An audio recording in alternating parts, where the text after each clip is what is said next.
नमस्कार विद्यार्थी मित्रांनो, राम जाधव मॅथ्स अकॅडमी ह्या आपल्या YouTube चॅनलवर आपल्या सर्वांचं सहर्ष स्वागत आहे। विद्यार्थी मित्रांनो, आजच्या व्हिडिओमध्ये आपण पाहणार आहोत गणित इयत्ता 6वी मधील प्रकरण तिसरे। प्रकरणाचं नाव आहे पूर्णांक संख्या। चला तर पूर्णांक संख्या आपल्याला आज शिकायचंय।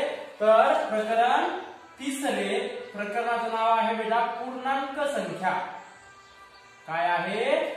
पूर्णांक संख्या। तर आपल्याला शिकायचे पूर्णांक संख्यांबद्दल आपण आज शिकणार आहोत। त्या अगोदर आपण आपल्या दैनंदिन व्यवहारामध्ये संख्या मोजण्यासाठी कोणत्या संख्या वापरतो पहा। जसे 1 2 3 डॉट डॉट डॉट अशा संख्या वापरतो की नाही? हो, अशा संख्या आपण वापरतो। पहा माझ्याकडे 2 पेना आहेत, 1 2 अशा प्रकारे आपण याचा मोजण्यासाठी याचा वापर करतो। अशा संख्यांना आपण म्हणतो बेटा, या संख्यांना काय म्हणतो आपण? या संख्यांना म्हणायचं मोज संख्या। या संख्यांना मोज संख्या असे म्हणतात। काय म्हणतात? मोज संख्या।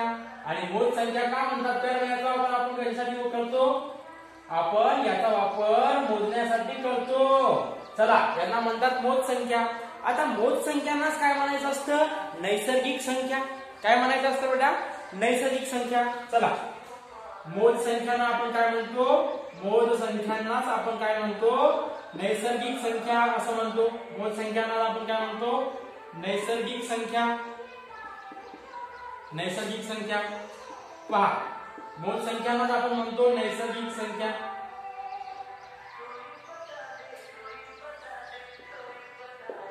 म्हणतात का?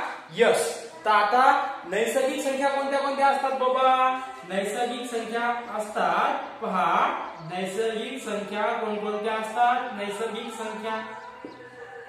तर मित्रांनो, नैसर्गिक संख्या आपण दाखवतो n ह्या कॅपिटल अक्षरानं n दाखवतो। पहा, n दाखवतो। आणि नैसर्गिक संख्या असतात 1। सुरुवात कुठून होते? 1 पासून होते, कारण यांनाच मोज संख्या म्हणतात आणि मोज संख्यालाच नैसर्गिक संख्या म्हणतात। लक्षात ठेवायचं, याची सुरुवात होते बेटा 1 पासून। 1 2 3 आणि डॉट डॉट डॉट अशा असंख्य संख्या या नैसर्गिक संख्या असतात। ठीक आहे, असंख्यमध्ये तुम्ही मोजू शकत नाही तेवढ्या संख्या असतात। फक्त त्या संख्या कोणत्या असतात? धनसंख्या असतात। ते तुम्हाला सांग धनसंख्या काय असते ती। पहा, हे झालं। आता याचा वापर आपण आपल्या दैनंदिन व्यवहारामध्ये करतो का नाही? मग मला सांगा, 5 वजा 5 केलं तर किती येतं? हो, 0 येतं का नाही? यस येतं। 0 या संख्यामध्ये आहे का? नैसर्गिक संख्या 0 असतो। 0 ही संख्या नैसर्गिक असते का?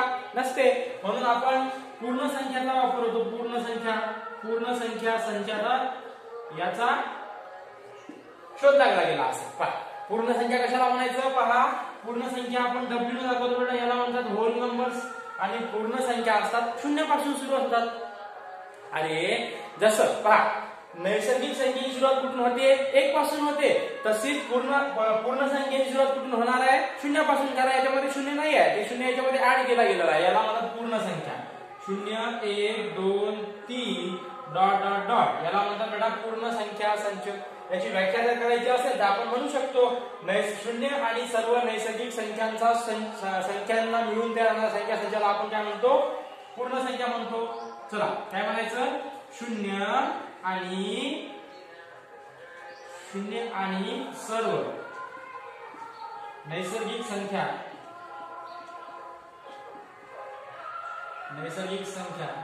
मिळून तयार झालेल्या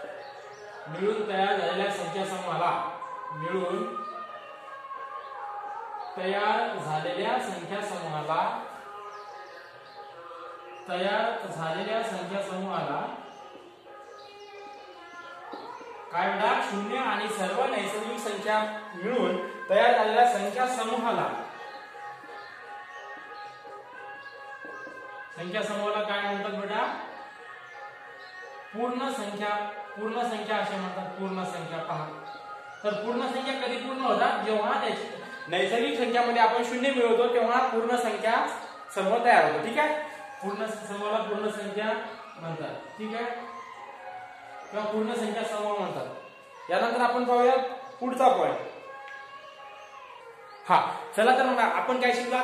नैसर्गिक संख्या संच, नैसर्गिक संख्याचा समूह आपण पाहिला, पूर्ण संख्याचा समूह आपण पाहिला।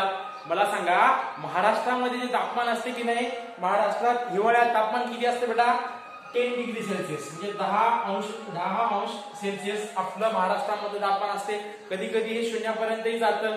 ठीक आहे, कधी कधी 0 अंशापर्यंतही हे तापमान महाराष्ट्रातलं जातं. परंतु काश्मीरमध्ये मात्र ते कधी कधी 0 अंशपेक्षा खाली जाते. कुठं हे महाराष्ट्रातलं तापमान पहा, महाराष्ट्र हे तापमान कुठल्या महाराष्ट्रामध्ये हिवाळ्यामध्ये 10 डिग्री सेल्सिअस किंवा 0 डिग्री सेल्सिअस तापमान असतं. परंतु हे कधी कधी काय होतं बेटा काश्मीरमध्ये पहा, काश्मीरमध्ये हिवाळ्यात काश्मीरमध्ये थंडी खूप असते तुम्हाला माहिती आहे. काश्मीरमध्ये बर्फ होतो, बर्फ पडतं काश्मीरमध्ये पहा. तर काश्मीरमध्ये कधी कधी काय असतं हे टेम्परेचर जे आहे की नाही तापमान 0 अंशापेक्षा खाली जाते. किती 0 डिग्री सेल्सिअसच्या खाली जाते. हे तापमान 0 डिग्री सेल्सिअसच्या खाली जाते. म्हणजेच काय होते 0 डिग्री सेल्सिअसच्या खाली म्हणजेच कधी कधी काय होते की हे जे काश्मीर आहे काश्मीरमध्ये 0 डिग्री सेल्सिअसच्या खाली तापमान जाते. तर आपल्याला 0 पेक्षा लहान संख्यांचा पण इथं आपल्याला विचार करावा लागतो. कारण 0 पेक्षा लहान संख्या पण आपल्याला यांची गरज भासते. म्हणून आणि पुन्हा इथे दिलंय तुम्हाला पुस्तकामध्ये जानेवारीत वर्तमानपत्रात आले होते की काश्मीरमध्ये बर्फ पडला तेव्हा श्रीनगरचे तापमान, आता दिलंय पुस्तकात श्रीनगरचे तापमान दिले आपल्याला. श्रीनगरचे तापमान किती होते बाबा -8 डिग्री सेल्सिअस होतं. पहा काय होतं -8 डिग्री सेल्सिअस हे तापमान श्रीनगरचं होतं. म्हणजेच त्याला वाचायचं कसं -8 का -8 डिग्री अंश सेल्सिअस किंवा डिग्री सेल्सिअस. ठीक आहे, त्याला वाचायचं कसं -8 अंश सेल्सिअस. ठीक आहे, तर आपण आता पाहूया. चला हे काय भानगड आहे मला सांगा. आता ज्या संख्या असतात आपण दैनंदिन व्यवहारामध्ये ज्या संख्या लिहितो जशा 1 2 3 या संख्या कोणत्या झाल्या, या संख्या झाल्या बेटा धनसंख्या. या कोणत्या संख्या आहेत, या आहेत धनसंख्या. धनसंख्या कशा ओळखायच्या, ज्या संख्येच्या पुढे काहीही लावलेलं नसतं त्याला म्हणायचं धनसंख्या. याच्या पुढे काही आहे का नाही, याच्या पुढे काही आहे म्हणजे अधिकचं चिन्ह असतं आपण ते लिहत नाही. ठीक आहे, आणि अशा प्रकारच्या संख्या असतील -1 -2 -3 या संख्येला काय म्हणायचं ऋण संख्या. काय ऋण संख्या. आणि याला वाचायचं कसं -1 ऋण 1 -2 ऋण 2 किंवा -3 अशा प्रकारच्या संख्याला आपण काय म्हणतो ऋण संख्या धनसंख्या. या संख्या आपल्याला आपल्याजवळ आपल्या व्यवहारासाठी आपल्याकडे संख्या रेषेवर या संख्या दाखवता येतात का आपल्याला. पहा आता संख्या रेषा म्हणजे काय असते की आपण संख्या दाखवू शकतो अशी रेषा. पहा हे पहा, आता आपल्याकडे एक संख्या रेषा आहे, ही आहे संख्या रेषा आहे का नाही. यस, ही आहे संख्या रेषा. आता ह्या संख्या रेषेवर आपल्याला ऋण संख्या धनसंख्या दाखवता येतात का, ऋण संख्या दाखवता येतात का. हो, उत्तर काय असायला पाहिजे तुमचा हो, आपल्याला ऋण संख्या दाखवता येतात. म्हणजे इथं काय असेल 0 आणि याला आपण म्हणणार बेटा आरंभ बिंदू. याला काय म्हणणार आरंभ बिंदू. आणि याच्या उजव्या बाजूला कोणत्या बाजूला उजव्या बाजूला काय असतील सगळ्या धनसंख्या असतील 1 2 3 4 5 6 7 8 या काय असतील, या असतील बेटा धनसंख्या. आणि या शून्याच्या डाव्या बाजूला काय असतील सगळ्या ऋण संख्या असतील. -1 -2 -3 -4 -5 -6 या सगळ्या कोणत्या संख्या असतील, या सगळ्या संख्या आहेत ऋण संख्या. या संख्यांना आपण काय म्हणणार, या संख्यांना आपण म्हणणार धनसंख्या. या संख्यांना म्हणजे शून्याच्या डाव्या बाजूला असणाऱ्या संख्यांना आपण म्हणणार ऋण संख्या. ऋण संख्या दाखवण्यासाठी हे वजाचं चिन्ह असते पहा. हे म्हणजे ज्याला आपण कसं वाचणार -8 किंवा ऋण 8. ठीक आहे, आणि याला कसं वाचणार +8 किंवा धन 8. याच्या पुढे चिन्ह लागलेलं नसतं, ते आपल्याला समजून घ्यायचं असतं पहा.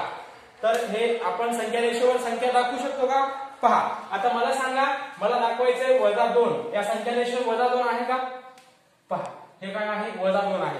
मला काय करायचं की संख्या रेषेवर -2 दाखवायचं. पहा कुठे आहे, इथं आहे. म्हणजे आपण दाखवू शकतो, याला गोल करायचं, इथं आपण दाखवू शकतो की -2 कुठे आहे, इथं आहे. अशा प्रकारे धनसंख्या ऋण संख्या शून्य कशाला म्हणजे आपण संख्या रेषेवर दाखवू शकतो का. त्या अगोदर आपण काय शिकलो, नैसर्गिक संख्या कशाला म्हणायच्या, पुन्हा पूर्ण संख्या कशाला म्हणायच्या, पुन्हा पूर्णांक संख्या कशाला म्हणायच्या. आता आपण पाहूया सराव संच 4.